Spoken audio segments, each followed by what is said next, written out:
മലയാളം, തമിഴ്, തെലുങ്ക്, ഹിന്ദി ഉൾപ്പെടെ വിവിധ ഭാഷകളിലായി 100-ലധികം സിനിമകളിൽ അഭിനയിച്ച് തന്റേതായ സാമ്രാജ്യം പടുത്തുയർത്തിയ താരമാണ് പൃഥ്വിരാജ് സുകുമാരൻ.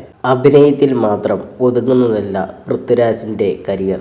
സംവിധാനം, നിർമ്മാണം തുടങ്ങിയ മേഖലകളിലും പൃഥ്വിരാജ് തന്റേതായ കയ്യൊപ്പ് പതിപ്പിച്ചിട്ടുണ്ട്. ക്യാമറയ്ക്ക് മുന്നിൽ മാത്രമല്ല പിന്നിലും വൈദഗ്ധ്യം തെളിയിച്ച ഈ നടൻ അതുവഴി ശ്രദ്ധേയമായ വരുമാനം നേടുകയും ചെയ്തു. ഏഷ്യാനെറ്റ് ന്യൂസ് സപ്ലിമെന്റിന്റെ 2023 റിപ്പോർട്ട് അനുസരിച്ച് പൃഥ്വിരാജ് സുകുമാരന്റെ ഏകദേശം ആസ്തി $6.5 മില്യൺ ആണ്. ഏകദേശം 54 കോടി രൂപയാണ്. മലയാള സിനിമയിലെ ഏറ്റവും കൂടുതൽ പ്രതിഫലം വാങ്ങുന്ന അഭിനയ നേതാക്കളിൽ ഒരാളാണ് പൃഥ്വിരാജ്. ഒരു സിനിമയ്ക്ക് 4 കോടിക്കും 10 കോടിക്കും ഇടയിലാണ് പൃഥ്വിരാജ് പ്രതിഫലം ഈടാക്കുന്നത് എന്നാണ് റിപ്പോർട്ട്.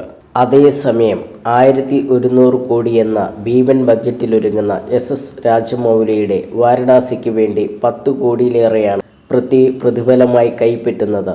മഹേഷ് ബാബു, പ്രിയങ്ക ചോപ്ര എന്നിവരും ചിത്രത്തിലുണ്ട്. സൂപ്പർ സ്റ്റാർ മോഹൻലാലിനെ നായകനാക്കി പൃഥ്വിരാജ് സംവിധാനം ചെയ്ത ലൂസിഫർ ഒരു വലിയ വിജയമായിരുന്നു. തുടർന്ന് വന്ന എമ്പുരാനും ബോക്സ് ഓഫീസിൽ കോടികൾ കൊയ്തു. ഏറ്റവും കൂടുതൽ കളക്ഷൻ നേടിയ മലയാള ചിത്രങ്ങളുടെ പട്ടികയിൽ 2ാം സ്ഥാനത്താണ് എമ്പുരാന്റെ സ്ഥാനം. പൃഥ്വിരാജും ഭാര്യ സുപ്രിയ മേനോനും ചേർന്ന് സ്വന്തമായി ആരംഭിച്ച നിർമ്മാണ കമ്പനിയാണ് പൃഥ്വിരാജ് പ്രൊഡക്ഷൻസ്. ഈ കമ്പനി ഇന്ന് ഹിറ്റ് സിനിമകളുടെ ഭാഗമാണ്. കൂടാതെ പരസ്യ ചിത്രങ്ങളിലും മിന്നും താരമാണ് പൃഥ്വിരാജ്.